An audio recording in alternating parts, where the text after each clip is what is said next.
Doctor Udit Raj एवं राष्ट्रीय अध्यक्ष परिसंघ ने प्रेस वार्ता को संबोधित करते हुए बताया कि संविधान कैसे बचेगा, जागृति जहर हो गई। बाबा साहेब ने कहा था कि संगठित होकर संगठन बनाने लगे और कहा था कि जाति निषेध करो और करने लगे हैं। जातिवाद, अहंकार और टांग खिंचाई, यह लड़ाई इतनी मुश्किल है कि सब मिलकर लड़ाई तभी इन्हें रोका जा सकता है।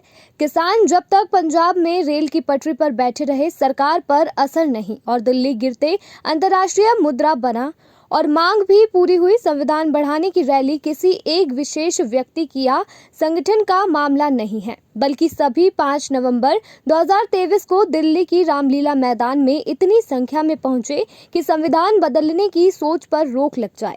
अतीत में परिसर में रामलीला मैदान में बड़ी रैली करके आरक्षण बचाया। बहुजन के आत्मविश्वास से जुड़े तमाम सवाल, चाहे जाति जनगणना का मुद्दा हो, प्रमोशन में आरक्षण, निजीकरण के खिलाफ संघर्ष, बढ़ती दलित उत्पीड़न की घटनाओं पर रोक, नई सांसद का नाम करण बाबा साहेब के नाम पर कराने, डॉक्टर उदित राज के प्रयास के 5 आरक्षण विरोध आदेश वापस कराकर आरक्षण बचाया। बहुजन लोकपाल बिल लेकर आए। याद रखिएगा कि नहीं तो यह संघर्ष हम खुद के लिए ही नहीं कर रहे हैं, बल्कि यह लड़ाई हमारे आने वाले पीढ़ियों के अस्तित्व के लिए है।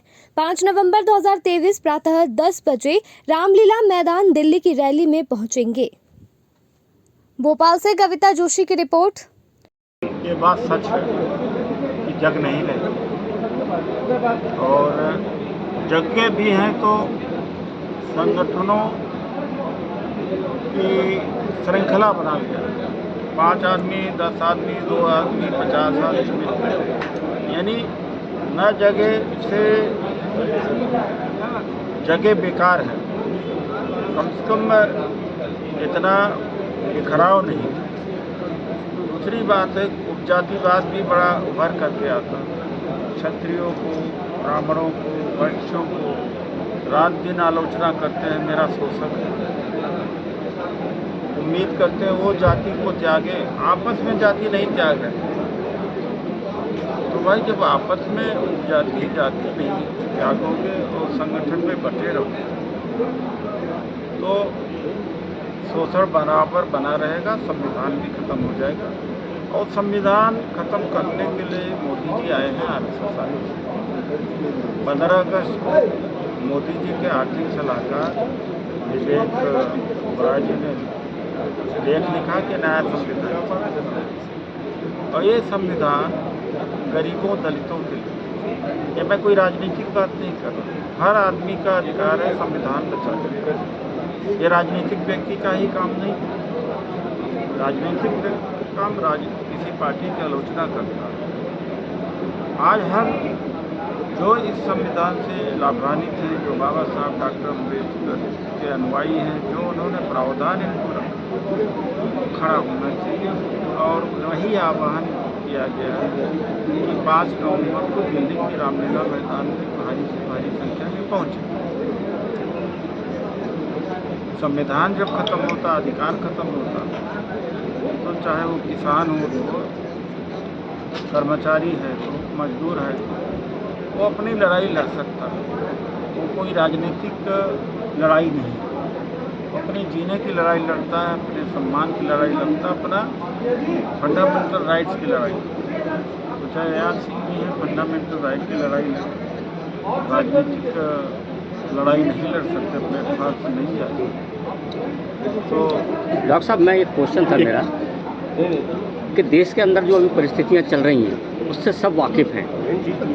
जो SC ST और OBC के जो संगठन हैं बिखरे हुए, उनको एकमत करने के लिए या एक संगठन तैयार करने के लिए कोई प्रस्ताव, योजना है आपके पास? कोशिश करता रहता हूँ। आज मैं इसीलिए आया हूँ कि भाई ये ना समझो कि एक आदमी के नेतृत्व का सवाल है या कोई संगठन का। ये सबका है। अपना बैनर, अपना झंडा, अपने लोग लेके आए।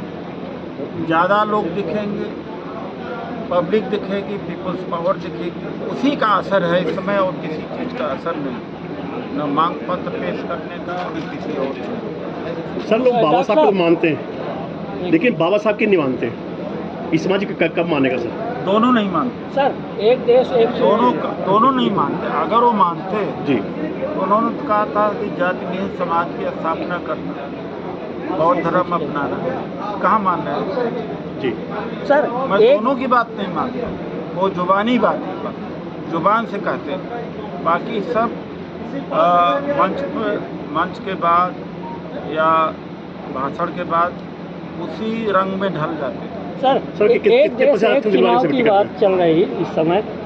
कोविंद जी को वो भी बना दिया गया समिति के अध्यक्ष। आपको इसमें तो बहुत बड़ा संविधान में संशोधन करना पड़ेगा, बदलाव करना मैं कोई पड़ेगा। इस पर आपका क्या कहना कोई है? राजनीतिक बात मैं नहीं कर सकता हूँ। मैंने कह दिया है, न राजनीतिक प्लेटफॉर्म। धन्यवाद। 5 नवंबर सर 5 नवंबर का जो प्रोग्राम आपने रखा है उसका बेसिक मकसद है संविधान बचाना, आरक्षण बचाना, निजीकरण के खिलाफ। और जो संविधान बदला जा रहा है और बदलने के लिए प्रयास किया जा रहा है, उसके खिलाफ खड़ा होना और खाली पदों के ऊपर भर्ती होना करना और ओल्ड पेंशन सिस्टम लागू है। ओपीएस हमारी बहुत बड़ी बात है। नई पेंशन सिस्टम, नई, उसको भी लेकर के हम